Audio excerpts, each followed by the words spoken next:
Surat Roma pasal yang kelima, ayat 12 sampai 21. Sebab itu sama seperti dosa telah masuk ke dalam dunia oleh satu orang, dan oleh dosa itu juga maut. Demikianlah maut itu telah menjalar kepada semua orang karena semua orang telah berbuat dosa. Sebab sebelum hukum Taurat ada, telah ada dosa di dunia. Tetapi dosa itu tidak diperhitungkan kalau tidak ada hukum Taurat. Sungguh demikian, maut telah berkuasa dari zaman Adam sampai kepada zaman Musa, juga atas mereka yang tidak berbuat dosa dengan cara yang sama, seperti yang telah dibuat oleh Adam yang adalah gambaran Dia yang akan datang. Tetapi karunia Allah tidaklah sama dengan pelanggaran Adam. Sebab jika karena pelanggaran satu orang, semua orang telah jatuh di dalam kuasa maut, jauh lebih besar lagi kasih karunia Allah dan karunia-Nya yang dilimpahkannya atas semua orang karena satu orang, yaitu Yesus Kristus. Dan kasih karunia tidak berimbangan dengan dosa satu orang. Sebab hakiman atas satu pelanggaran itu telah mengakibatkan penghukuman, tetapi penganugerahan karunia atas banyak pelanggaran itu mengakibatkan pembenaran. Sebab jika oleh dosa satu orang, maut telah berkuasa oleh satu orang, maka lebih benar lagi mereka yang telah menerima kelimpahan kasih karunia dan anugerah kebenaran akan hidup dan berkuasa oleh karena satu orang itu, yaitu Yesus Kristus. Sebab itu sama seperti oleh satu pelanggaran semua orang beroleh penghukuman, demikian pula oleh satu perbuatan kebenaran semua orang beroleh pembenaran untuk hidup. Jadi sama seperti oleh ketidaktaatan satu orang, semua orang telah menjadi orang berdosa. Demikian pula oleh ketaatan satu orang, semua orang menjadi orang benar. Tetapi hukum Taurat ditambahkan supaya pelanggaran menjadi semakin banyak, dan di mana dosa bertambah banyak, di sana kasih karunia menjadi berlimpah-limpah. Supaya sama seperti dosa berkuasa dalam alam maut, demikian kasih karunia akan berkuasa oleh kebenaran untuk hidup yang kekal oleh Yesus Kristus Tuhan kita. Kita berdoa. Tuhan berkati untuk pihak wanita pada pagi hari ini. Engkau hadir bersama dengan kami, dan ketika kami merenungkan firman Tuhan, Engkau membuat hati kami ini rindu, memiliki hasrat yang besar untuk semakin mengenal Engkau, mengenal cinta kasih Tuhan, sehingga kami bisa lebih mengasihi Engkau lagi. Kami berdoa supaya Tuhan menolong pembahasan pada pagi hari ini. Engkau yang memberikan kalimat-kalimat yang sungguh kami bisa cerna, yang kami mengerti, yang menyentuh hati kami, yang menggerakkan kami untuk lebih mengasihi Tuhan. Kiranya Tuhan berkati hamba-Mu dan berkati setiap orang yang hadir pada pagi hari ini. Mungkin masih ada yang di perjalanan yang tidak bisa hadir. Tuhan juga memberkati mereka. Demi Yesus Kristus kami berdoa. Amin. Saudara, kalau Tuhan terus pimpin, kita akan selesaikan ini ya, surat Roma sampai dengan pasal yang terakhir gitu. Mungkin ada waktu-waktu tertentu kita bikin alternate, balik lagi ke tema Women in the Bible, boleh juga gitu, wanita-wanita yang di dalam Alkitab. Tapi konsentrasi saya terutama di dalam surat Roma ya. Ini di-encourage oleh Yohanes Calvin yang di dalam kehidupannya itu mengkorbankan banyak sekali kitab-kitab suci. Kita kalau banding dengan kehidupannya dia itu, kita ini terlalu lambat baca Alkitab, terlalu santai mengupas Alkitab ya.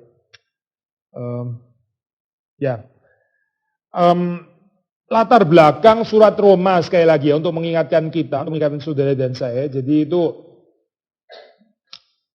sekitar tahun 50-an deh, sekitar tahun 50-an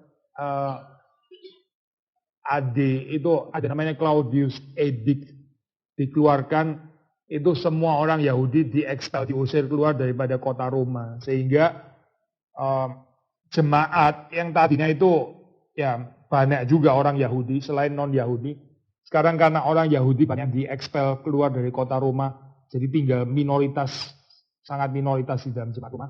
Jadi keselamatan kan datang dari bangsa Yahudi, seperti dikatakan di dalam Perjanjian Baru ya, itu keselamatan dari bangsa Yahudi di dalam Injil. Tapi ini seperti kayak statementnya jadi goncang gitu, maksudnya di dalam hal ini kita yang bangsa diselamatkan, kok malah kita sekarang jadi yang seperti kayak kena masalah gitu. Terus ada pertanyaan tentang keadilan Allah ya, ini pertanyaan klasik kan ya. Waktu kita menderita, waktu kita sengsara, kita merasa diperlakukan tidak adil, terus kita tanya keadilan Allah itu ada di mana gitu. Kenapa justru orang-orang kafir, bangsa-bangsa yang tidak mengenal Allah seperti kayak lebih dilindungi. Kita katanya bangsa pilihan, tapi bangsa pilihan kok malah seperti kayak gak ada pemeliharaan Tuhan. Tuhan ini keadilannya di mana gitu. Jadi pertanyaan tentang keadilan Tuhan. Jawaban kalau sudah baca di dalam surat Roma itu sedikit mengikuti teologi perjanjian lama khususnya dari kitab Pengkhotbah ya.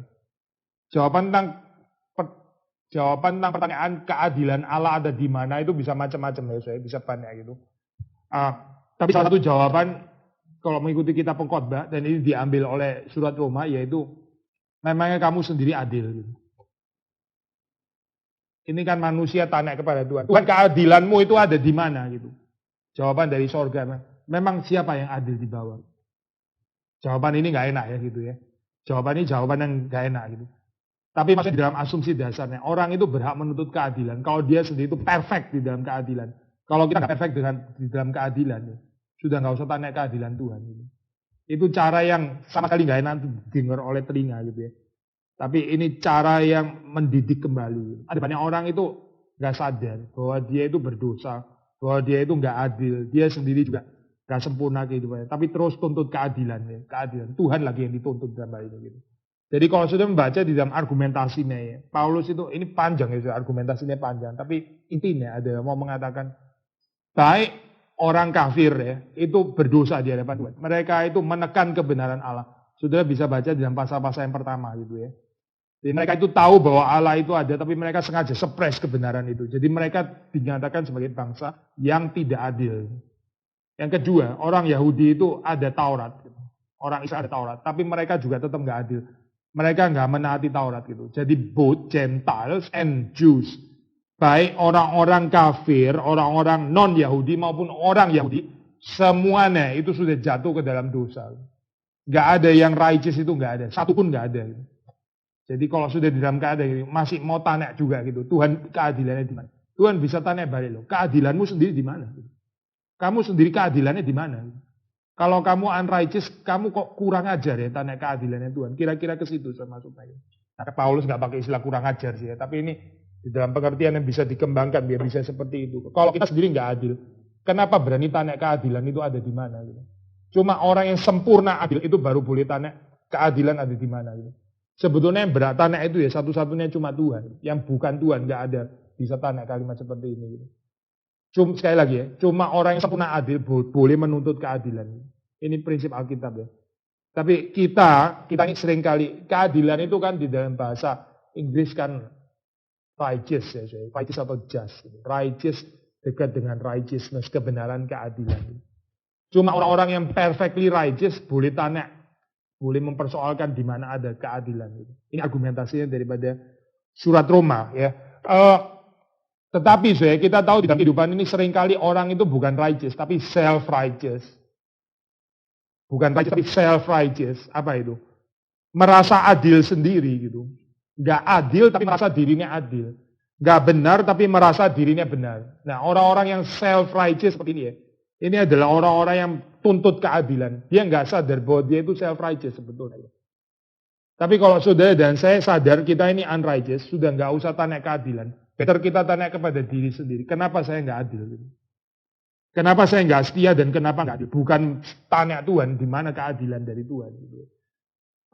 Saya bukan menggampangkan ini ya, beratnya masalah yang sedang menimpa orang-orang Yahudi yang diusir dari kota Roma gitu, itu penderitaan yang sulit indeed gitu. Itu bukan sesuatu yang bisa dihadapi dengan humor dan ketawa-ketawa, memang bukan gitu.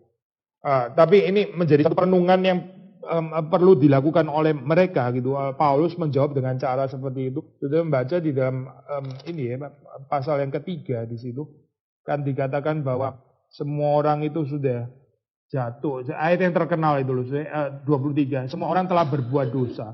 Telah kehilangan kemuliaan Allah. Semua orang. Jadi yang Gentiles itu berdosa, unrighteous. Yang Jews juga unrighteous juga berdosa. Gitu. Jadi bicara tentang universal sin. Bicara tentang universal unrighteousness. Gitu. Sehingga semua mulut harusnya itu bungkam. Gitu. Semua mulut itu harusnya diem. Gak ada lagi pertanyaan seperti itu. Tapi Paulus bukan selesai sampai di situ loh. Maksudnya kamu semua kan berdosa, kamu semua kan nggak adil. Sudah nggak usah tanya lagi, terus selesai. Itu surat Roma selesai. Bukan begitu loh. Ini terus bicara gitu. Paulus terus bicara ya. Tapi pendekatan pertama ini penting. Karena kalau kita nggak beres di dalam bagian ini ya, kita nggak akan beres di dalam mengenal Tuhan. Gitu. Sekali lagi, kita kalau nggak beres bahwa kita ini sendiri berdosa, nggak adil, dan karena itu nggak layak untuk menuntut keadilan. Kita nggak bisa ngomong ke kalimat selanjutnya, nggak ada gunanya. Itu semua akan menjadi satu dasar teologi yang dibangun di dalam fondasi yang ambruk nanti gitu, fondasi yang salah. Karena apa? Ya karena ini bagian depannya nggak beres. Gitu. Bagian depan itu mulai dengan kamu semua orang berdosa, kamu semua orang yang tidak adil gitu. Hakmu apa untuk tanya keadilan itu apa sebetulnya? Gitu. Kalau bagian ini kita sadar dengan rendah hati ya. Lalu kita, saya ini nggak layak tanya keadilan. Kalau saya sendiri nggak adil, kok saya tanya keadilan gitu. Kalau bagian ini kita bisa terima ya, baru kita bisa bicara tentang kalimat-kalimat selanjutnya. Ini fondasi yang penting untuk surat Roma ya. Nah, lalu terus kemudian kita masuk di dalam ini ya, pasal tadi introduksi yang mengingatkan kita sudah pernah bahas ayat ke-12 ya. Sebab itu sama seperti dosa telah masuk ke dalam dunia oleh satu orang, yaitu dosanya Adam. Oleh dosa itu juga maut ya, kematian. Maut juga menjalar kepada semua orang. Gak ada orang gak mati ya, sudah tahu ya. Menarik loh saya, memang binatang juga mati, kucing mati, anjing mati dan sebagainya. Tapi saudara tahu ada teman-teman yang keep regenerating ya. Saudara nggak tahu ya ini ya. Saya barusan dari Hildesheim, saya itu UNESCO, Hildesheim, kota kecil di Jerman. Apa itu ada mawar ya. Rosenstock itu apa ya Pak Indonesia? Ya mawar gitulah, saya tanaman mawar satu ini ya Pak. Itu umurnya kira-kira sudah 800 tahun lebih. 800 tahun masih ada di sana gitu. Jadi dia keep regenerating. Apa ya? Itu heran loh, di dunia itu ada yang nggak mati-mati kayak begini. Seperti kayak hidupnya itu kekal gitu seolah-olah. Tapi sudah mesti bedakan antara hidup kekal dengan apa ini? Dengan eksistensi yang panjang ya. Itu dua hal yang berbeda saya kalau di dalam Alkitab. Hidup kekal itu bukan sekedar eksistensi panjang loh, bukan. Hidup kekal kalau menurut Yohanes kan mengenal Allah ya. Nah, orang itu hidupnya pendek di dalam dunia tapi dia mengenal Allah. Ya dia memiliki kehidupan yang kekal. Tapi ada orang hidupnya panjang sekali mungkin 103, 104, 119 atau apa gitu ya. Tapi nggak mengenal Allah, ya itu bukan hidup kekal anyway gitu maksudnya. Bukan cuma sekedar hidup selama-lamanya maksudnya gitu. Hidup kekal itu bukan cuma hidup selama-lamanya. Apalagi hidup di dalam pengertian biologis gitu. Sehingga waktu kita membicara di bagian ini ya manusia itu kesementaraannya ya, transitory ya. Dia itu melayang lenyap, setelah itu hilang dan sebagainya. Itu ada sesuatu empiris, sesuatu yang ada orang bilang ini ya, doktrin Kristen yang paling empirical. Tahu empirical nggak sih? Itu bisa diverifikasi di dalam kenyataan hidup gitu ya. Maksudnya gini loh, kalau kita bilang Allah Tritunggal, orang dunia bisa, ya itu kan menurut lu. Itu kan menurut lu Allah Tritunggal. Yesus bangkit. Ya itu kan menurut lu Yesus bangkit gitu kan ya. Itu susah diverifikasi gitu kan ya. Susah dibuktikan secara kasat mata gitu ya. Ada orang teolog bilang ini. Perhaps doktrin Kristen yang paling empiris ya, paling nggak bisa ditolak itu doktrin dosa gitu. Maksudnya di dunia itu dosa itu so real gitu ya, itu adalah sesuatu fakta yang orang itu nggak bisa tolak gitu. Memang dimanapun ada dosa. Ini kita bicara tentang universality of sin. Dosa itu begitu universal ya. Nggak ada orang itu diajarkan untuk berbuat dosa, nggak ada. Nggak ada orang diajarkan untuk pelit, diajarkan untuk egois dari kecil dan ini datang dari mana gitu. Maka di dalam doktrin reform kan kita mengajarkan tentang original sin ya, dosa asali ya. Original sin. Nggak semua gereja saya terima doktrin original sin ya. Tapi doktrin original sin ini adalah dari Alkitab ya, bukan dari Augustinus. Agustinus misalnya menekankan bagian ini, terus kemudian diteruskan oleh reformator seperti Luther dan Calvin, Zwingli dan sebagainya. Tapi ini sebenarnya ada pengajaran Alkitab. Original sin itu maksudnya apa saya? Orang waktu lahir itu sudah dengan kecenderungan berdosa. Naturnya itu sudah natur dosa. Orang lahir bukan di dalam satu keadaan yang baik ya, atau bukan baik, katakanlah nggak netral lah itu saya, seperti kertas kosong. Lalu tergantung lingkungan mencemari dia jadi kotor. Kalau dia dididik dengan pendidikan moral yang bagus ya dia jadi baik gitu misalnya. Itu bukan pengajaran yang kita terima di dalam Alkitab itu. Tapi kita percaya manusia itu sejak di dalam kandungan dia dikandung di dalam dosa. Dan ini karena satu orang yaitu Adam. Ya, Adam itu menjadi wakil daripada seluruh manusia. Kejatuhannya ke dalam dosa itu membawa manusia jatuh di dalam dosa. Nah, kalimat karena ini menarik, soalnya karena itu kan biasanya dipakai sebagai sesuatu yang sifatnya itu alasan gitu kan ya. Saya ini karena itu gitu kan ya. Karena itu berarti penyebab kan ya. Penyebab itu lebih dulu atau lebih belakangan? Coba sekali lagi saya. Di reform tuh mesti mikir ya, mesti mikir di reform. Coba sekali lagi, karena itu lebih dulu atau belakangan? Lebih dulu kan ya. Saya sakit perut karena makan terlalu pedas gitu ya. Berarti saya makan pedas dulu berarti sakit perut gitu kan ya. Jelas kan? Ya, jadi karena itu kan penyebab dan karena itu lebih dulu dong harus saya deh. Tapi kalau sudah baca seperti itu ya, saya baca lagi ya. Sebab itu sama seperti dosa telah masuk ke dalam dunia oleh satu orang dan oleh dosa itu juga maut. Demikian maut itu telah menjalar kepada semua orang. Karena semua orang telah berbuat dosa. Nah ini semua orang berbuat dosa terlebih dahulu baru ada original sin. Atau ada original sin karena itu semua orang akhirnya berbuat dosa. Iya kan? Sebetulnya kan ada original sin dulu makanya akhirnya semua orang berbuat dosa. Tapi kenapa di sini Paulus pakai kata karena? Saudara kan maksudnya? Ada sedikit kesulitan kan ya di sini ya. Jadi yang mana yang lebih dulu di sini, yang mana yang penyebab dan seterusnya gitu. Lalu kalau penyebabnya itu adalah original sin, yang itu yang lebih dulu. Lalu kenapa pakai kalimat karena di sini ya? Nah, kalimat karena di sini saudara nggak boleh mengerti sebagai satu kalimat yang artinya itu penyebab gitu. Tapi di dalam pengertian fakta yang membuktikan gitu. Karena di dalam pengertian faktanya semua orang itu telah berdosa ya. Karena itu ya. Karena itu kita mesti percaya ada original sin. Saudara nangkep ya maksudnya? Semua orang itu nggak ada yang nggak berdosa, betul kan ya? Nah ini kan fenomena aneh gitu. Kok bisa kayak begini gitu misalnya? Misalnya ya, semua orang itu jarinya itu selalu pendek sebelah gitu misalnya. Ini kan sesuatu yang aneh gitu kan ya. Kan aneh kan saya. Kenapa kok nggak bisa variasi gitu misalnya? Semua orang itu sama gitu misalnya. Ini sesuatu yang kenapa ya gitu? Terus kita mempertanyakan gitu. Nah ini waktu dikatakan semua orang telah berbuat dosa. Faktanya itu semua orang itu berbuat dosa. Karena itu ya.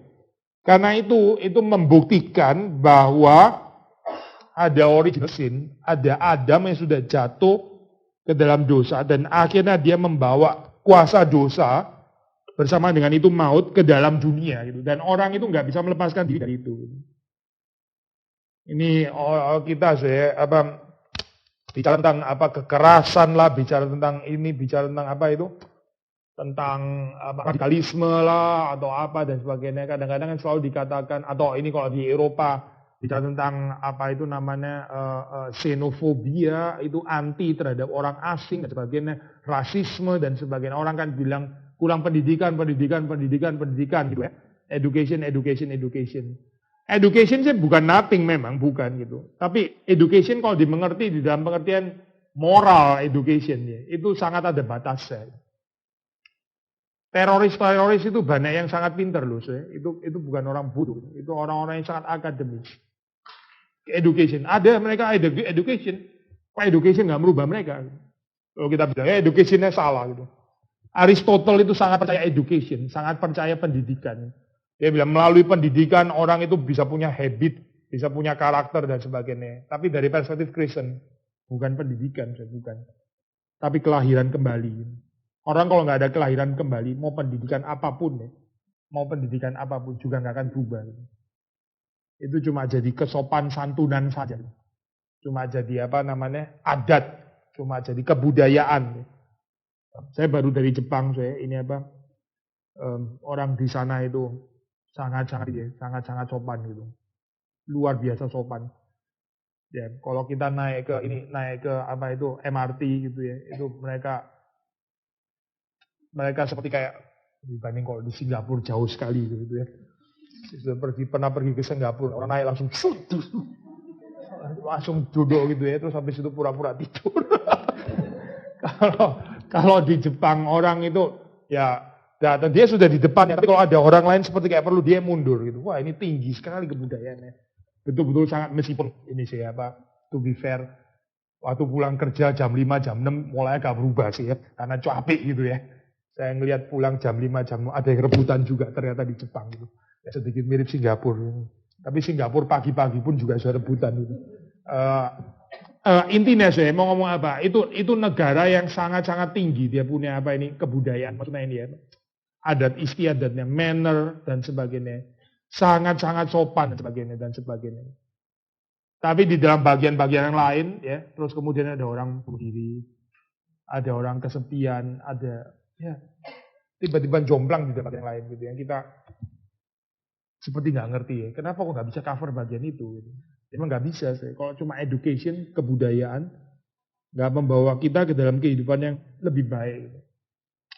Jadi ini ada satu fakta ya, waktu dikatakan semua orang itu telah berbuat dosa. Kenyataan kan memang actual sin itu ya, betul ya. Kita ini berdosa secara aktual. Nah ini dalam pembicaraan kan ada original, ada aktual. Sin original, sin actual. Ya. Ada orang mempersoalkan, ini nggak fair dong, saya kena pengaruh original sin. Saya nggak tahu apa-apa, yang jatuh kan Adam gitu. Saya sekarang jadi nggak bisa lagi dan sebagainya. Tapi pembungkaman daripada argumentasi yang membungkam itu adalah, kamu sendiri berdosa nggak sih sebenarnya? Secara aktual. Nggak usah ngomong original lah, kita exclude urusan original sin. Secara aktual kita ini berdosa kan? Berdosa kan? Terus problemnya ada di mana? Kayak gini. Orang kita sendiri secara aktual memang benar-benar berdosa. Dan itu dari keadaan diri kita sendiri kan? Dari keinginan kita sendiri gitu. Jadi Paulus argumentasinya justru mengatakan justru karena kamu ada actual sin itu membuktikan ada original sin gitu. Nah, enggak sih bagian ini ya. Maksudnya Paulus nggak mau mengatakan sebenarnya karena ada original sin, kamu inescapable ya, mau nggak mau harus melakukan dosa. Bukan begitu loh saya. Tapi dia mulai dari kenyataan hidup sehari-hari itu. Itu pakai karena di situ maksudnya. Kan kamu semua sudah berbuat dosa, itu membuktikan memang berarti memang ada original di dalam hal ini. Gitu. Ada Adam yang sudah jatuh ke dalam dosa dan dosanya dan bersama dengan itu maut itu menjalar kepada semua orang. Dan ini bahkan sebelum hukum Taurat ada, dosa itu sudah di dalam dunia. Maksudnya gini, ada orang yang berpendapat seperti dosa itu ya dianggap dosa baru setelah ada peraturan gitu ya, baru setelah ada hukum gitu. Sebetulnya dosa itu ada peraturan, nggak ada peraturan ya sudah dosa gitu. Cuma dengan adanya peraturan semakin menyatakan bahwa itu ada dosa gitu kan ya. Gini deh, saya ambil contoh sederhana. Sebelum ada lampu merah di tikungan tertentu gitu ya. Saudara ngebut-ngebutan sudah bisa kan ya. Lalu terus kemudian dibilang, kan nggak ada lampu merah. Gitu misalnya. Atau gini lah, kan nggak ada polisi. Kan nggak ada polisi itu, nggak ada tilang, nggak ada polisi. Nggak ada polisi, nggak ada polisi. Dia sudah ada, kecenderungan berdosa itu sudah ada dan juga anyway sudah jadi aktual juga dalam hal ini. Cuma lampu merah memang seperti memperberat, seperti menyatakan kehadiran polisi, menyatakan bahwa kamu bersalah. Waktu nggak ada polisi, nggak ada yang keluarin surat tilang dan sebagainya. Tapi bukan berarti nggak bersalah loh. Ya, jelaskan ya dalam hal ini. Maka di sini sebelum hukum Taurat ada, sebelum ada jangan ada padamu Allah yang lain dan sebagainya. Jangan membunuh, jangan berzina. Sebelum ada ini, ya bukan berarti di situ nggak ada pembunuhan, perzinahan dan kurang ajar terhadap orang tua dan sebagainya. Bukan berarti nggak ada loh. Gitu. Cuma belum disingkapkan bahwa itu adalah disebut dosa oleh Taurat. Tapi itu sendiri sudah dosa. Gitu.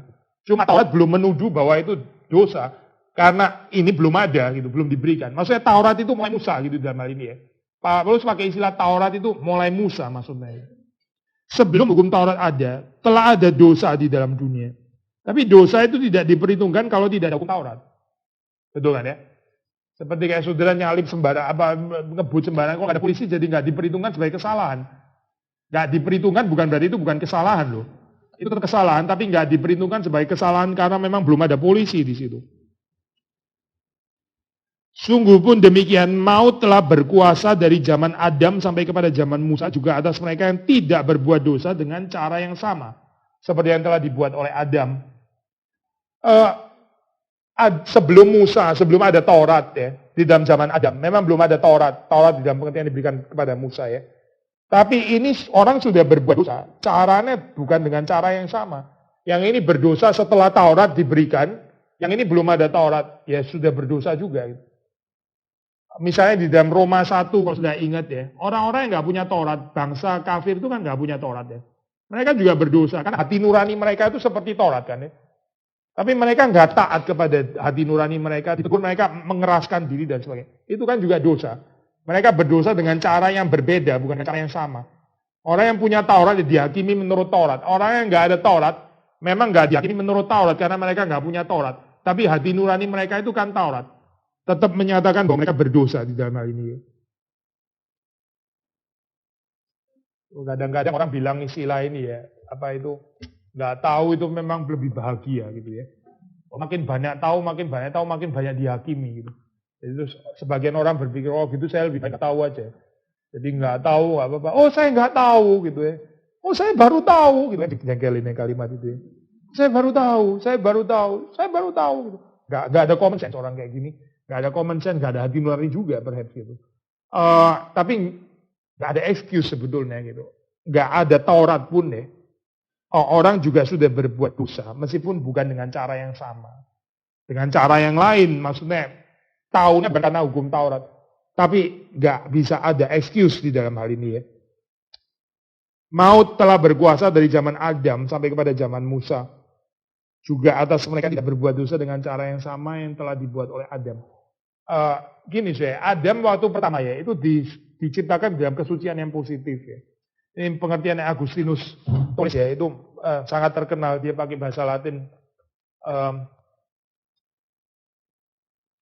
Posse peccare, posse non peccare ya. Sebelumnya ini apa, ada kemiripan posse peccare, posse non peccare. Posse itu possible ya, peccare itu to sin gitu. Possible to sin, possible not to sin. Posse peccare, posse non peccare. Setelah manusia jatuh ke dalam dosa, itu dia jadi tidak bisa, dia pasti berbuat dosa gitu. Tidak mungkin tidak berdosa, non posse non peccare dong ya. Tidak mungkin, not possible not to sin gitu. Non posse non peccare. Not possible not to sin gitu. Maksudnya pasti selalu berdosa gitu ya. Setelah jatuh dalam dosa. Nah setelah kita disucikan di dalam Kristus, itu jadi posse peccare. Nah, ini mirip ya sama ini ya. Tapi tekanannya berbeda gitu. Posse peccare, posse non peccare. Posse non peccare. Saya jelasin lagi yang 1 dan 3 ya. Nah, yang terakhir kita waktu di sorga itu non posse peccare, nggak mungkin untuk berdosa. Non posse peccare ya. Agustinus ini. Jadi gini saya, ini penekanannya adalah waktu Adam itu diciptakan di dalam kesucian yang positif loh. Tapi dia itu bisa berdosa, dia posse peccare ya. Penekanannya di sini saya, di posse peccare ini dalam kurung. Yang ini dalam kurung. Tentu saja juga posse non peccare juga. Seandainya Adam memilih untuk taat, dia bisa nggak berdosa kan ya. Dia diciptakan dengan kesucian positif. Maksudnya sebelum dia jatuh dalam dosa, kemungkinan untuk taat itu bisa gitu. Setelah dia jatuh dalam dosa, dia nggak ada kemungkinan untuk taat itu nggak bisa gitu. Makanya non posse non peccare, nggak pasti berdosa gitu ya. Nah setelah manusia itu ditebus, percaya di dalam Kristus, ada kemungkinan untuk tidak berdosa. Posse non peccare, penekanannya di sini, yakni di dalam kurung. Memang masih bisa jatuh dalam dosa, betul kan ya? Saudara dan saya masih bisa jatuh dalam dosa kan ya? Tapi penekanannya itu lebih kepada mungkin untuk taat gitu. Mungkin untuk tidak berdosa. Nah di sini Adam waktu diciptakan, itu dia ada kemungkinan untuk berdosa memang gitu. Ada kemungkinan untuk berdosa ya.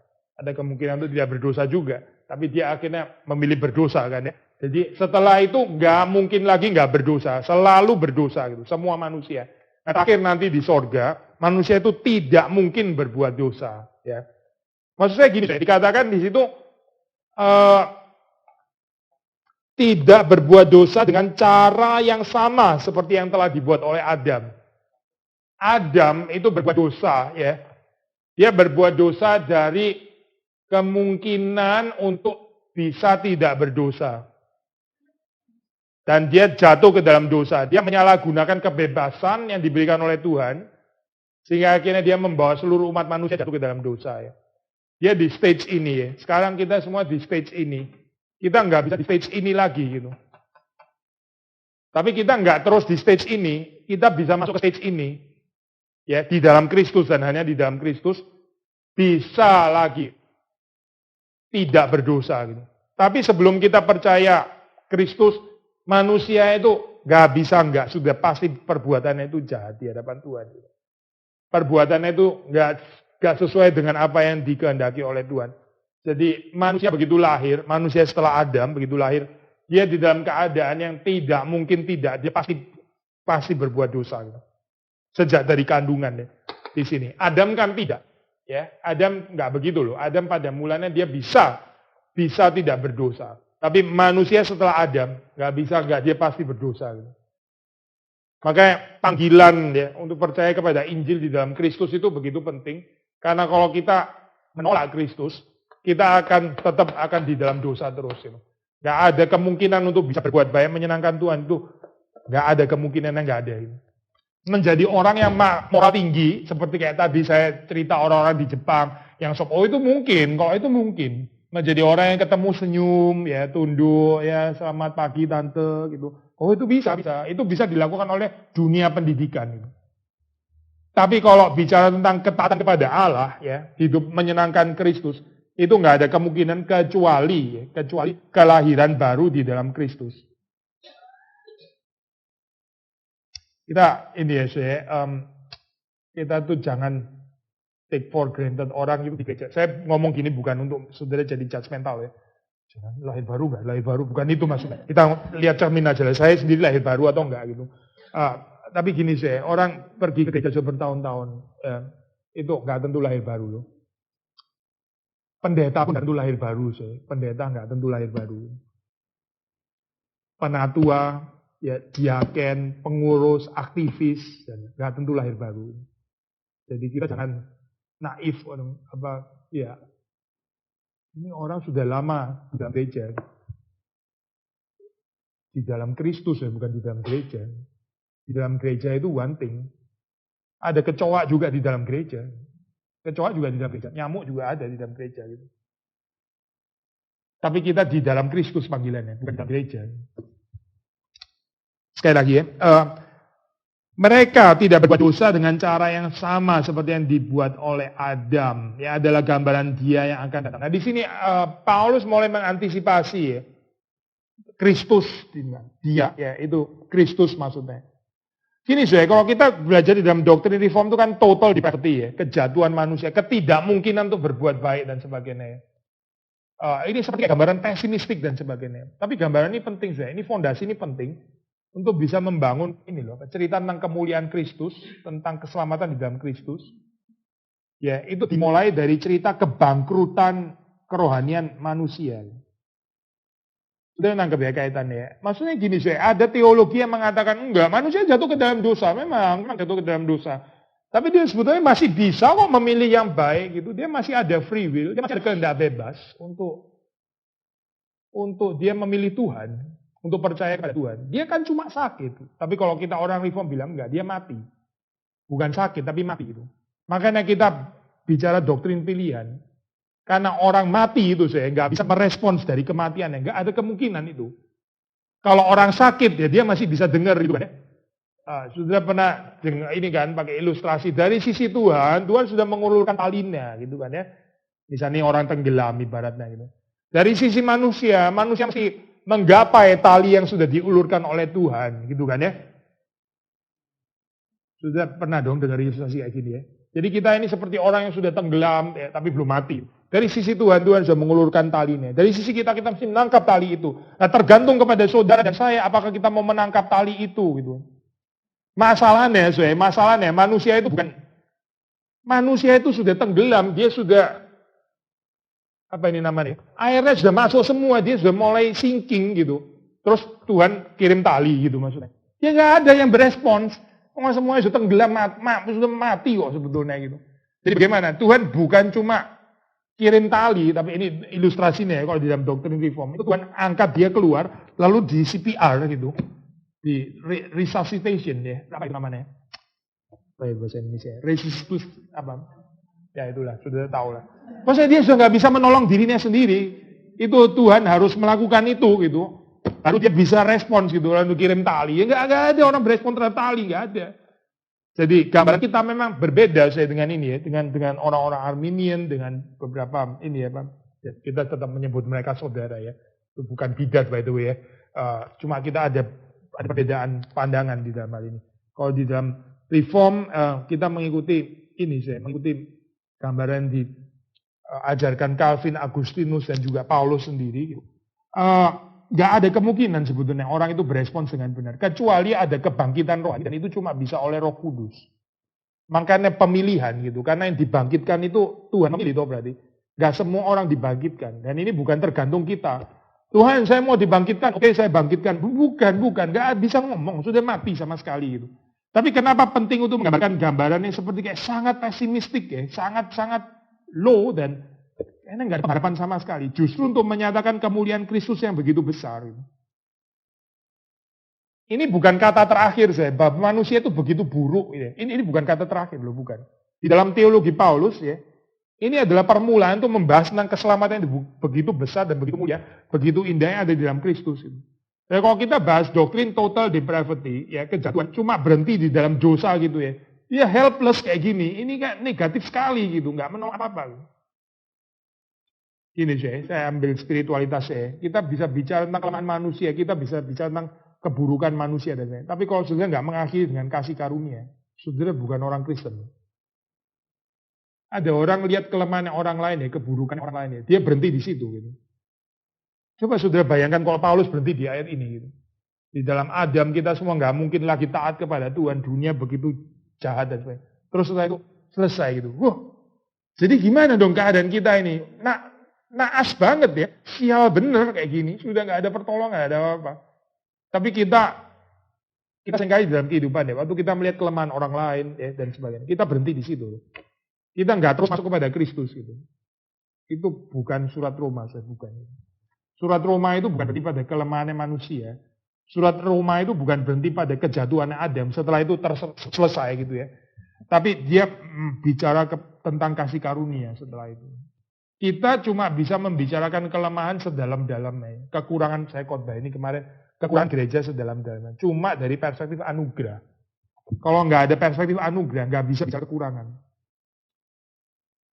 Saudara, kalau nggak ada perspektif kasih karunia, cinta, ya, anugerah tentang orang lain, tapi kita membicarakan kelemahan, nggak usah bicara. Nggak usah bicara. Itu bukan surat Roma. Karena orang yang cuma bicara dosa, orang cuma bicara kekurangan, tapi nggak terus masuk pada kasih karunia, itu bukan Kristen sebetulnya. Itu bukan ajaran Kristen. Jadi ini introduksi sebetulnya gitu saya. Doktrin dosa itu introduksi. Introduksi untuk masuk kepada doktrin keselamatan. Kalau di dalam tulisan Paulus. Sekali lagi ya, kita berani membicarakan dosa itu sedalam-dalamnya, serusak-rusaknya. Total depravity. Kenapa? Karena kita percaya sola gratia. Orang yang nggak percaya sola gratia, orang yang nggak percaya anugerah Tuhan, yang nggak percaya kasih karunia belas kasihan Tuhan, pengampunan Tuhan, kasih karunia yang besar dan sebagainya, dia akan sangat pelit bicara tentang kerusakan manusia. Sudah bisa ngerti nggak logik ini ya? Saya kemarin jelasin di khotbah gitu. Kalau kita tahu ada orang yang begitu mengasihi kita, kita bisa bicara kelemahan kita lebih transparan kan ya. Tapi kalau kita tahu orang ini sangat judgmental, sangat benci pada kita ngomong sedikit pun tidak kan. Jadi kita nggak bisa bebas tentang kelemahan kita kan. Karena kita tahu orang judgmental gitu. Betul kan saya? Tuhan kita itu bukan judgmental gitu. Tuhan kita itu bukan Tuhan yang datang untuk menghakimi dunia, tapi datang untuk menyelamatkan. Menurut Yohanes. Jadi Tuhan yang demikian yang datang untuk menyelamatkan. Itu mengundang kita untuk bisa bicara dosa seluas-luasnya. Karena kita tahu ada anugerah lebih besar lagi. Tapi celaka saya kehidupan kita yang membicarakan dosa lebih besar tapi nggak bicara anugerah. Saya teruskan ya, ayat 15. Tetapi karunia Allah tidak sama dengan pelanggaran Adam. Ya. Adam melanggar, betul. Dan bersama dengan pelanggarannya, dia menghancurkan seluruh dunia. Waduh, itu gambaran pesimis sekali ya. Apa ini gitu? Tapi terus kemudian kasih karunia Allah itu tidak sama dengan pelanggaran Adam.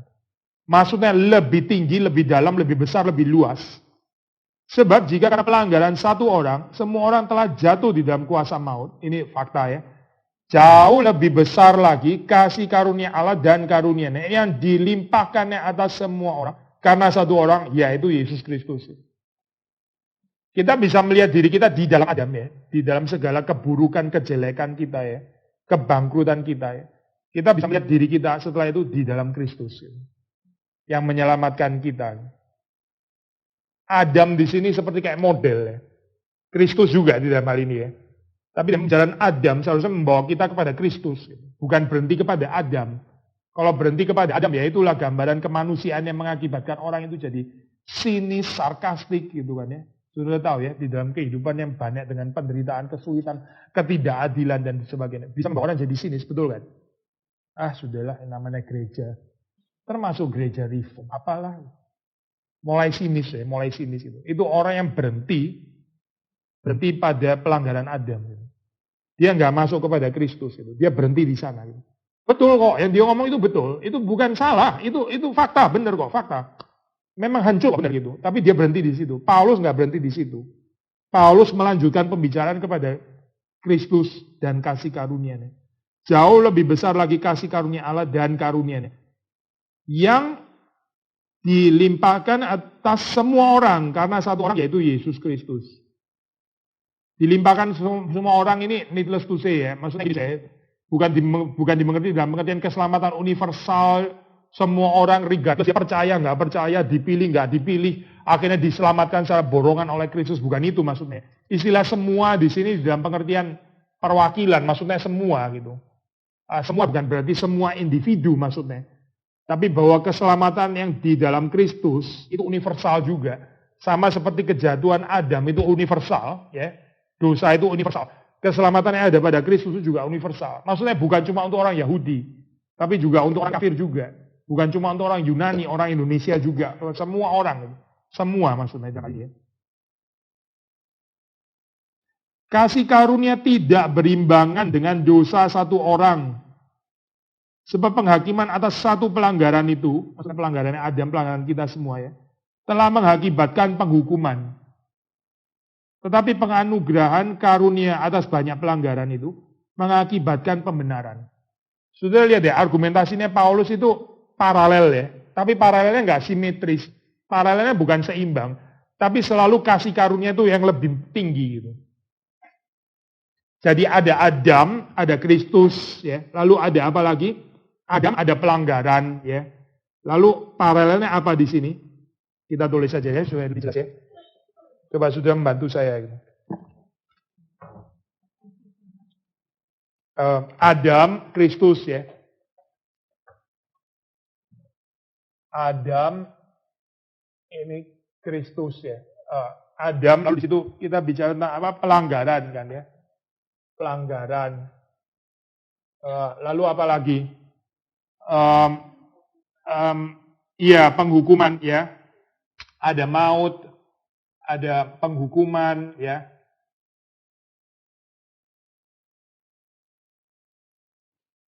Lalu ini apa? Kasih karunia, ya kasih karunia. Apalagi? Coba baca di sini dulu, supaya agak urut gitu. Kasih karunia.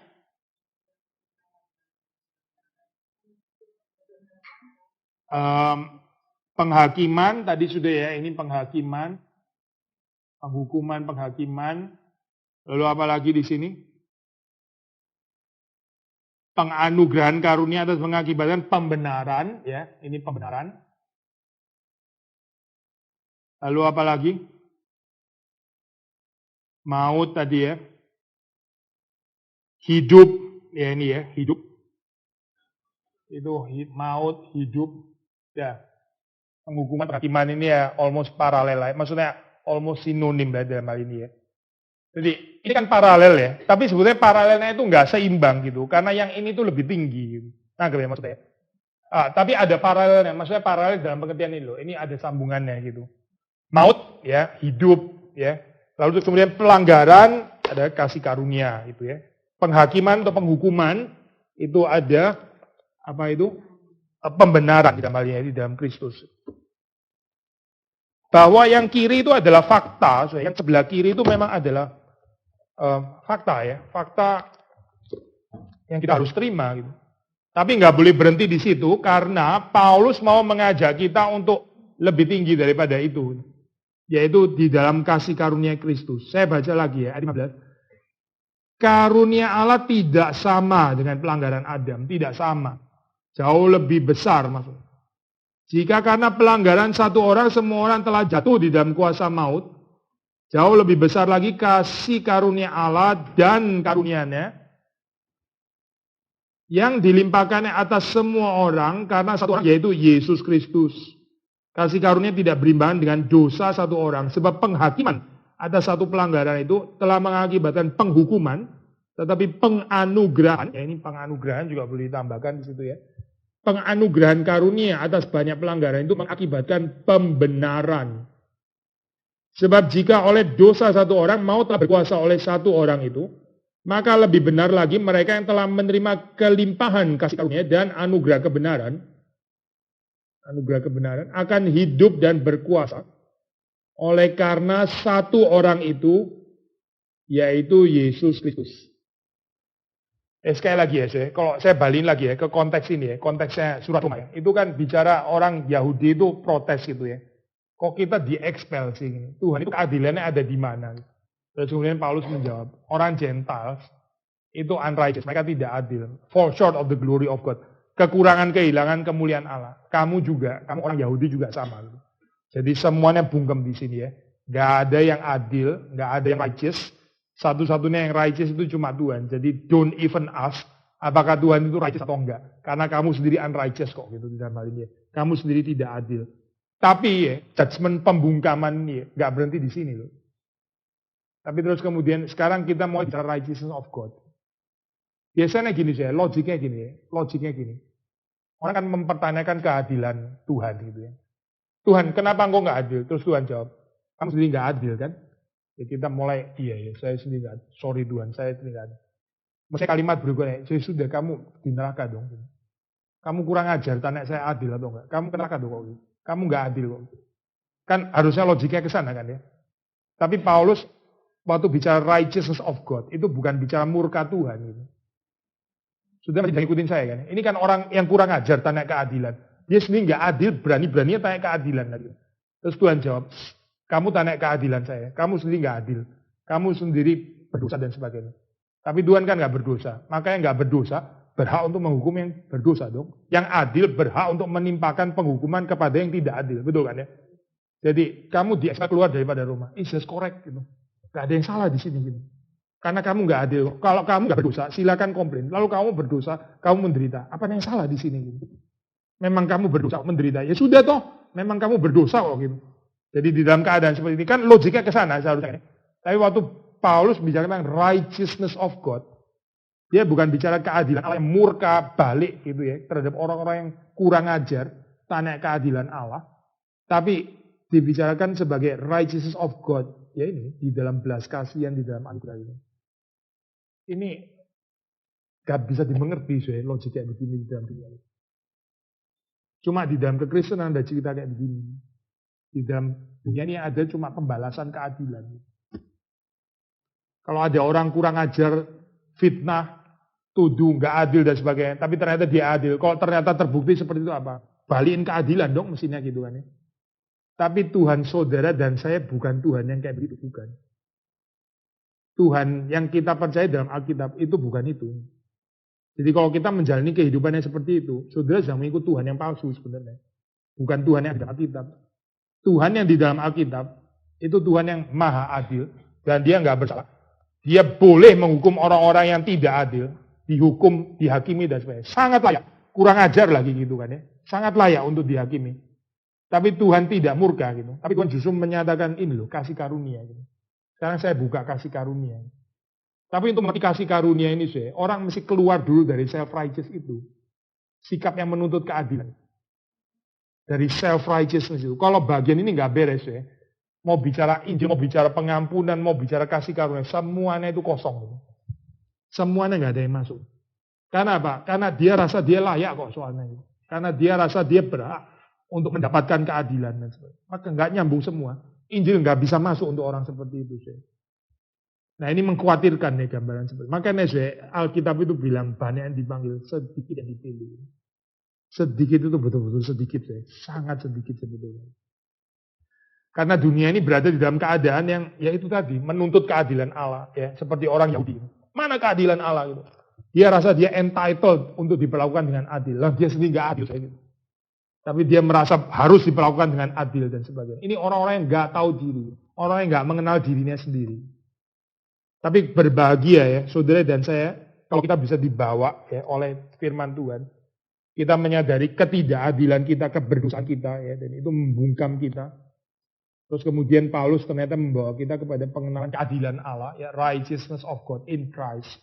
Maksudnya apa? Ya ini kasih karunia, ya anugerah, pengampunan, penganugerahan dan sebagainya, pembenaran. Nah, kalau kita menerima ini, ya, lalu kita melihat orang lain nggak adil, ya, lalu terus kemudian tuduh kita yang nggak adil, gitu. Kita mesti seperti Tuhan.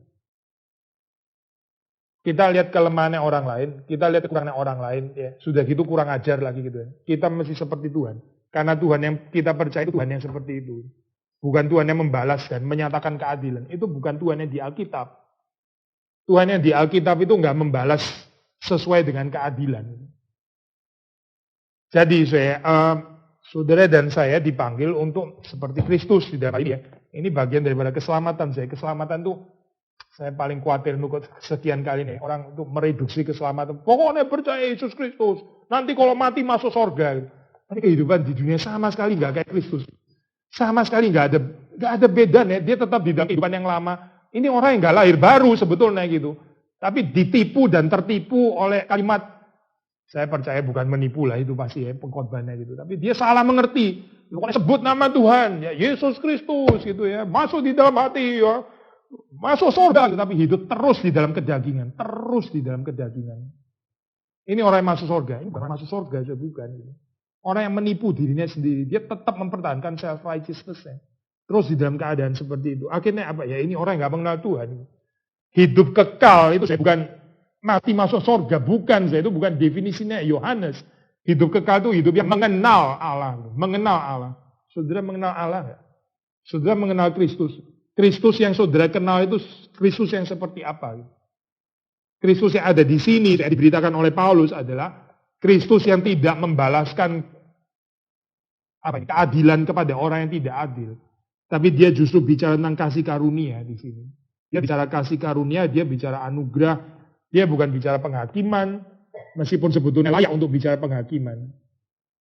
Saya baca lagi 16. Kasih karunia tidak berimbang dengan dosa satu orang. Sebab penghakiman atas satu pelanggaran itu telah mengakibatkan penghukuman. Tetapi penganugerahan karunia atas banyak pelanggaran itu mengakibatkan pembenaran. Sebab jika oleh dosa satu orang maut telah berkuasa oleh satu orang itu, ada maksudnya, maka lebih benar lagi mereka yang telah menerima kelimpahan kasih karunia dan anugerah kebenaran akan hidup dan berkuasa oleh karena satu orang itu, yaitu Yesus Kristus. Orang-orang di Roma, baik yang Gentiles maupun yang Yahudi, diundang untuk masuk ke dalam cerita menerima anugerah Kristus ini. Dan ya berhenti mempertanyakan keadilan Tuhan, dan juga berhenti melihat ternyata saya sendiri juga tidak adil. Kalau saya cuma melihat dosa saya bisa gantung diri loh. Kalau saya melihat kelemahan saya ternyata didapati ternyata saya yang pendusta gitu ya. Saya mau menyudutkan Allah ternyata dia maha suci, ternyata saya yang berdosa. Kok berhenti di sini, kita bisa jadi orang yang mengutuki diri. Kita bisa jadi orang, sudah kalau gitu hukum saya saja, begitu kan ya. Itu bukan Injil, saya bukan. Injil nggak bicara itu. Allah juga nggak bersuka cita atas kematian orang fasik. Sudah tahu ada ayat seperti itu ya, di dalam perjanjian lama. Allah itu nggak bersenang-senang atas kematian orang fasik. Saudara pikir, kalau ternyata Allah terbukti bukan dia yang berdosa, ternyata manusia yang tidak adil dan berdosa gitu ya. Terus kemudian, nah tahu kan, lu sekarang berdosa, terus mulai dipanggang di dalam api neraka, terus Tuhan jadi senang gitu ya. Menurut Alkitab tidak, Tuhan itu nggak bersuka cita atas itu. Tuhan tidak bersuka cita atas kematiannya orang fasik. Ya, tapi dunia ini ya, dunia di mana saudara hidup ya, sangat bersuka cita terhadap kematian orang fasik. Dunia ini nggak seperti Tuhan. Maka kalau kita lebih mirip dunia, Kita bersuka cita atas penderitaan orang fasik. Saya pikir orang itu nggak mengenal Tuhan yang di dalam Alkitab. Tapi dia sangat mengenal dunia. Saya ingatkan lagi ya, hidup kekal itu mengenal Tuhan. Mengenal Tuhan. Yang nggak mengenal Tuhan itu nggak ada hidup kekal sebetulnya. Sudah mengenal Tuhan yang seperti apa? Ayat 18. Sebab itu sama seperti oleh satu pelanggaran semua orang beroleh penghukuman. Demikian pula oleh satu perbuatan kebenaran semua orang beroleh pembenaran untuk hidup. Sekali lagi ya, paralel ini ya. Tapi yang menang adalah perbuatan kebenaran Kristus yang membenarkan orang untuk bisa hidup. Jadi sama seperti oleh ketidaktaatan satu orang, ya, Adam tidak taat, semua orang menjadi orang berdosa. Ini fakta dan begitu menyakitkan. Tapi nggak berhenti di sini. Demikian pula oleh ketaatan satu orang, ketaatan Kristus, kesempurnaan ketaatannya, semua orang menjadi orang benar di dalam Kristus. Jadi kita yang di dalam Kristus, kita jadi dipulihkan sehingga kita bisa taat. Di dalam Adam kita nggak ada kemungkinan untuk taat. Yang ada adalah pelanggaran terus-menerus. Satu demi satu ya. Selalu gagal dan gagal dan gagal. Tapi di dalam Kristus kita ada ketaatan. Pertama Kristus sendiri ketaatannya itu diperhitungkan ya. Diperhitungkan menjadi ketaatan kita. Ini namanya penggantian gitu, substitusi. Tapi bukan cuma itu saya. Di dalam pengertian yang lain juga secara pengudusan ya, ketaatan Kristus itu harusnya berkembang di dalam kehidupan kita. Kita akhirnya menjadi orang-orang yang betul-betul truly taat.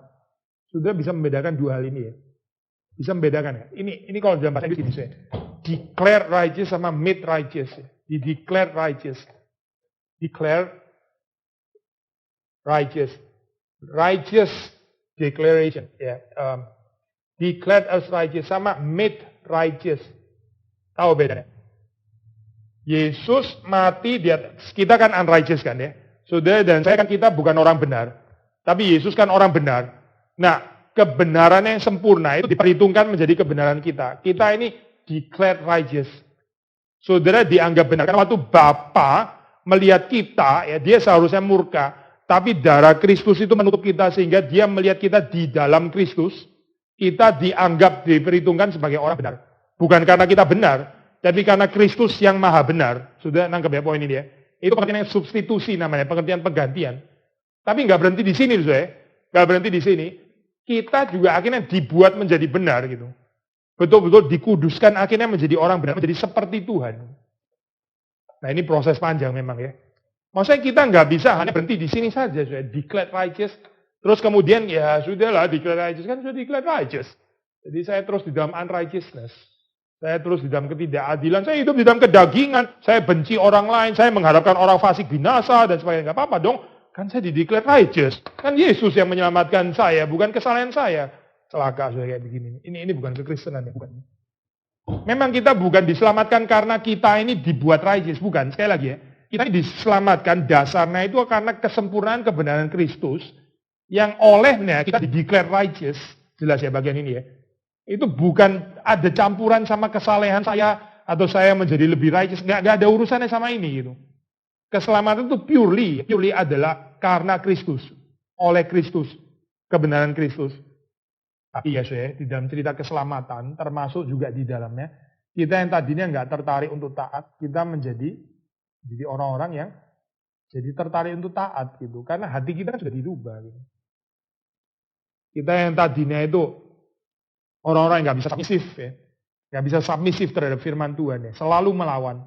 Dan Kristus tinggal di dalam kita, kita jadi orang yang taat, submisif, bisa diatur oleh Taurat, bisa diatur oleh firman Tuhan. Dan itu bukan karena terpaksa, forcefully, ya, secara paksaan bukan, tapi dari kerelaan hati kita. Gitu.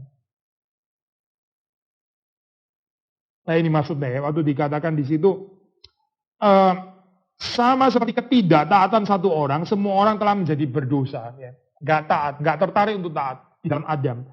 Tapi oleh ketaatan satu orang, yaitu Yesus Kristus, semua orang menjadi orang benar.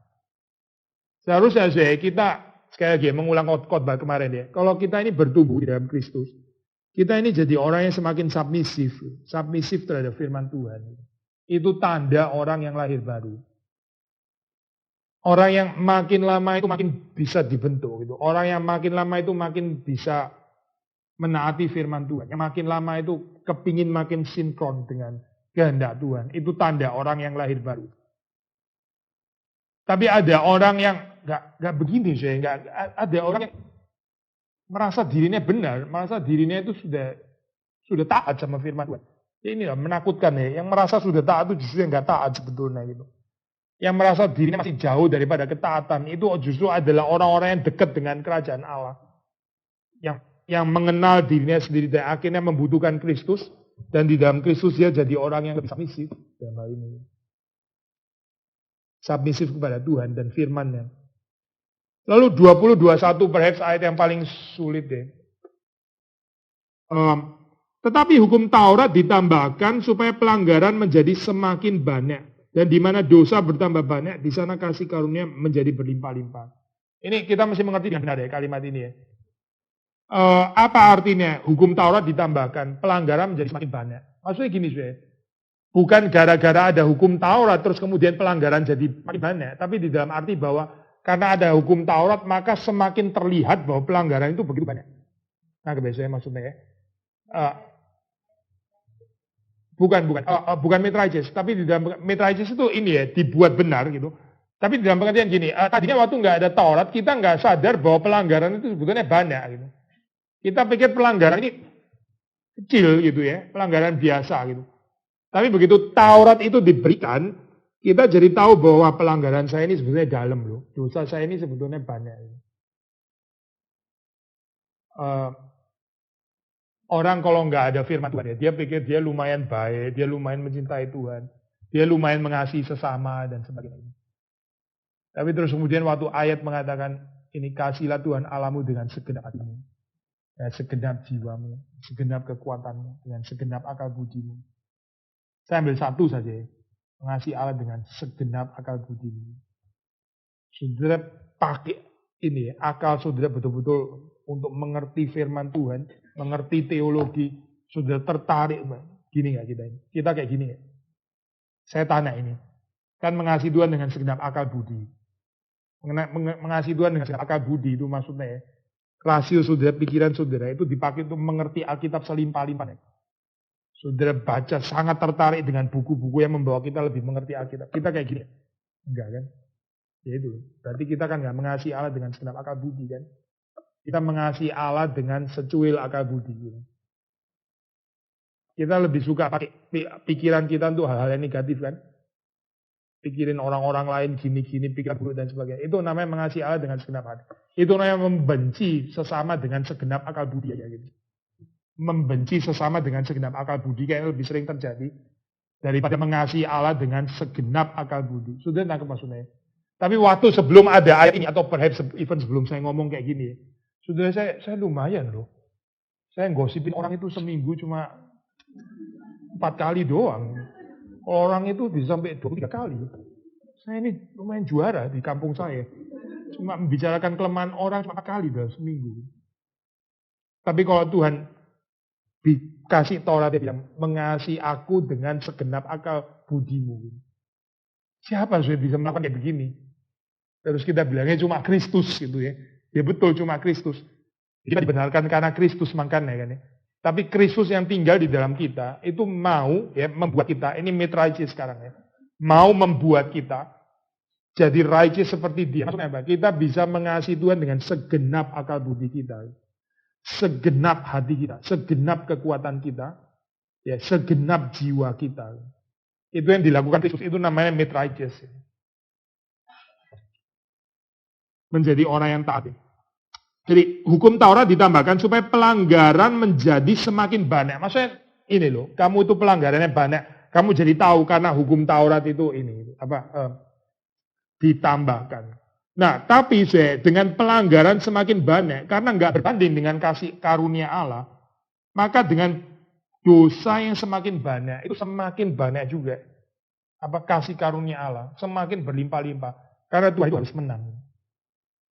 Tuhan kita itu bukan Tuhan yang dikalahkan oleh dosa manusia. Kalimat ini kalimat besar ya. Tuhan kita itu bukan Tuhan yang mau dikalahkan oleh dosa manusia. Dia menang di atas kayu salib, itu dia menyatakan kemenangan kasih karunia sebetulnya. Seberapa besar dosamu ya, kasih karuniaku itu lebih dalam lagi. Gitu. Paulus itu dosanya besar luar biasa. Tapi dia dimenangkan. Ya. Ini cerita kasih karunia, cerita kemenangan kasih karunia Allah. Cerita kehidupan saudara dan saya itu harusnya menyaksikan kehidupan seperti ini. Kita orang yang berdosa, tapi kasih karunia Allah itu menang atas dosa-dosa kita. Belum, kita ayat 21 belum, sekarang di ayat 20. Seharusnya kita itu menyatakan kehidupan kita itu ini ya,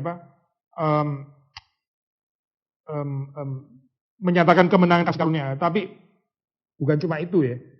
Di dalam kaitan kita dengan orang lain juga gitu. Sekali lagi ya, kekristenan itu bukan cuma antara saya dan Tuhan, tapi juga ada ini, ada orang lain gitu. Waktu kita melihat kelemahannya orang lain ya, itu kasih karunia Tuhan itu harus menang terhadap dosanya dia. Sudah bisa ngikutin nggak kalimat ini? Karena Tuhan itu melihat kita ya, bukan dosa kita yang menang, kasih karunia Tuhan yang menang gitu. Waktu kita melihat kelemahannya orang lain, itu yang menang bukan harusnya kelemahannya dia, tapi kasih karunia Tuhan harus menang terhadap dosanya orang itu. Kalau kita bicara dosa kita gampang ya. Maksudnya gini, saya mau lah, bukan dosa saya yang menang, kasih karunia Tuhan yang menang. Saya mau kayak begitu. Jadi kasih karunia Tuhan menutup saya berdosa ditutup kasih karunia Tuhan. Tapi terhadap orang lain, ya celakalah orang fasik gitu ya. Biarlah dia mati dengan tidak selamat dan sebagainya. Kita jadi nggak tertarik dengan kemenangan kasih karunia terhadap kelemahan orang lain. Padahal Tuhan itu tertarik dengan kalau kemenangan kasih karunia di dalam kehidupan kita ya. Ini seharusnya menjadi satu hal yang nyata di dalam kehidupan kita. Gitu. Bukan cuma antara Jesus and I, saya dan Yesus, tapi juga saya dan orang lain. Saya belajar di dalam posisi Kristus. Di mana dosa bertambah banyak, di sana kasih karunia menjadi berlimpah-limpah. Kalau saudara melihat di dunia ini ada begitu banyak dosa, nah itu adalah satu challenge. Saudara bisa menyaksikan di situ ada kasih karunia Tuhan yang bisa menang.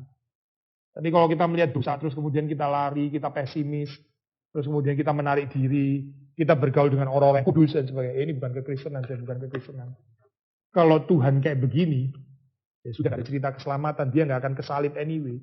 Dia akan ciptakan planet lain yang ada makhluk-makhluk yang lebih menarik, lebih lucu, perhaps minion atau apa gitu, daripada melihat manusia yang nyebelin kayak gini gitu.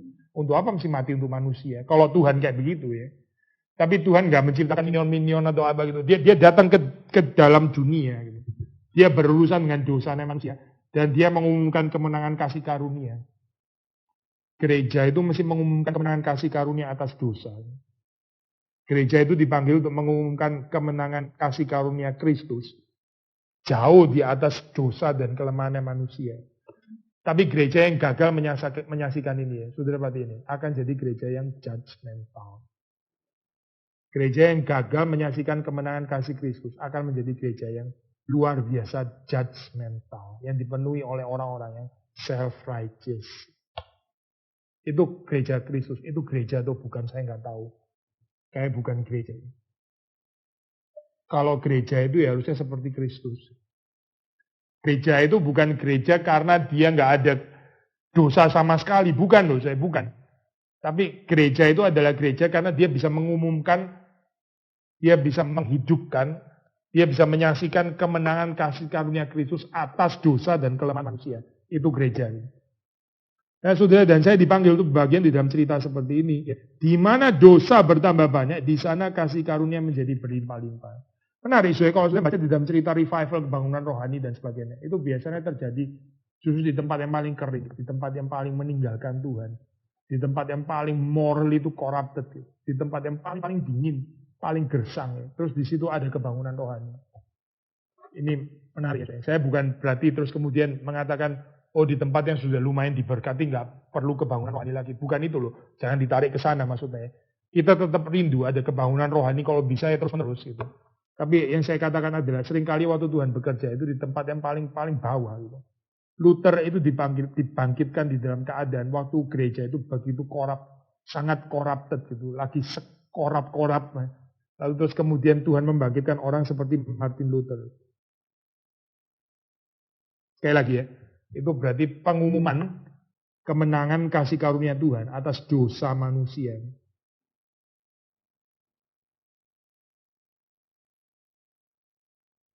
Saudara baca ceritanya Daud ya, itu kan dia ada dosa perzinahan kan ya, itu dosa kan ya. Tapi terus kemudian dari orang yang sebenarnya dia bersalah itu ya, lalu terus kemudian ada Salomo, itu dari Bathsheba, bukan dari istri yang tanda kutip baik-baik atau yang dari laki dia baik-baik. Saudara baca di dalam ceritanya apa ini saya? Tamar dan siapa ini? Yehuda ya. Tamar dan Yehuda ya. Sudah bacakan cerita itu kan. Itu Yesus Kristus itu turun dari situ. Ini sangat nggak masuk akal. Kenapa ya? Nggak pakai line yang suci gitu, nggak pakai line yang bersih. Gitu. Oh ini sengaja aja. Ini belum ya, belum Pak. Nanti pasal 6 baca. Oh gitu sengaja aja dong. Berkon di dalam dosa supaya makin ini apa? Makin bukan itu maksudnya. Bukan itu dibawa ke sana, bukan itu. Itu orang yang ngomong kayak gitu masih nggak mengerti keindahan daripada kasih karunia, keindahan kekudusan di dalam Tuhan. Memang dia cinta dosa kalau kayak begini.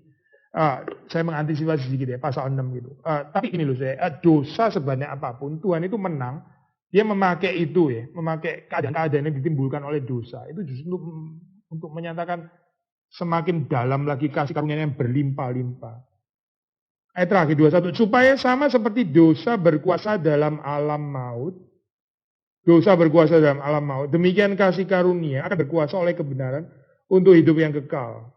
Oleh Yesus Kristus Tuhan kita.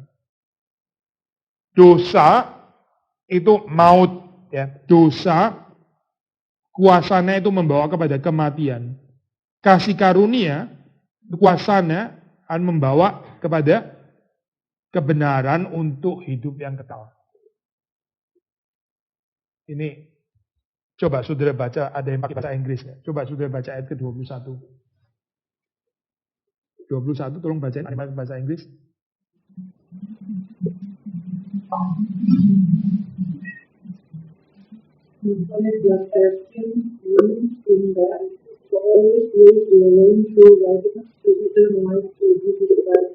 Ya, saudara ketemu kata righteousness lagi kan di sini kan ya. Masih bicara righteousness itu. Masih ingat tadi yang saya ngomong ya. Jadi orang itu mempersoalkan righteousness-nya Tuhan. Terus Tuhan menjawab, kamu sendiri itu unrighteous. Lu berani-berani nyatanya my righteousness gitu ya. Terus sambungan setelah itu bukan Tuhan menyatakan righteousness-nya balik. Mati lu. Saya righteous, kamu unrighteous ya. Matilah kamu, binasalah kamu yang unrighteous. Bukan itu. Tapi Tuhan menyatakan apa? Kasih karunia. Tapi sudah perhatikan ya. Demikian kasih karunia akan berkuasa oleh apa? Oleh righteousness, oleh kebenaran keadilan itu ya. Kasih karunia akan berkuasa oleh kebenaran keadilan untuk hidup yang kekal. Intinya saya sudah mendapati di sini ya, kasih karunia Tuhan waktu berkuasa itu dia berkuasa oleh kebenaran keadilan ya. Gak bisa membicarakan kebenaran keadilan tanpa kasih karunia. Itu nggak mungkin ya. Dari perspektif Kristen itu nggak mungkin. Yang paling menakutkan itu ya. Yang paling menakutkan waktu orang bicara keadilan tanpa kasih karunia. Lalu dia sedang pikir dia bicara keadilan yang benar. Itu bukan keadilan. Kebenaran dari perspektif Kristen itu nggak mungkin tanpa kasih karunia. Kita nggak bisa bicara kebenaran keadilan tanpa kasih karunia. Dari perspektif Kristen ya. Kalau kita tertarik keadilan tanpa kasih karunia, kita bukan masuk kepada konsep kebenaran keadilan Kristen gitu. Karena Tuhan itu memperkenalkan kebenaran keadilan itu melalui kasih karunia. Kebenaran Kristus gitu yang diperkenalkan. Ini loh kebenaranku, seolah Tuhan tuh mau kebenaranku. Bukan kebenaran yang menghukum kamu orang-orang yang gak benar, bukan. Tapi kebenaran yang diperhitungkan kepadamu. Ini mengejutkan loh, logik pembeloan ke sini ini betul-betul mengejutkan. Karena yang di-expect biasanya di dalam dunia. Setelah ternyata dia nggak adil, ternyata yang sini adalah adil. Ya itu menanti penghukuman sudah kan. Penghukuman yang ini berikutnya. Tapi bukan penghukuman, tapi kasih karunia. Dan itu masih menyebut kebenaran. Ini loh keadilan. Keadilanku ya itu apa? Keadilanku dosamu diampuni. Kamu diterima di dalam Yesus Kristus. Kamu nggak harus mati, tapi kamu beroleh hidup yang kekal. Itu keadilanku.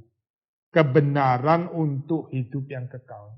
Beautiful ya saya. Ini kekristenan itu beautiful. Gitu.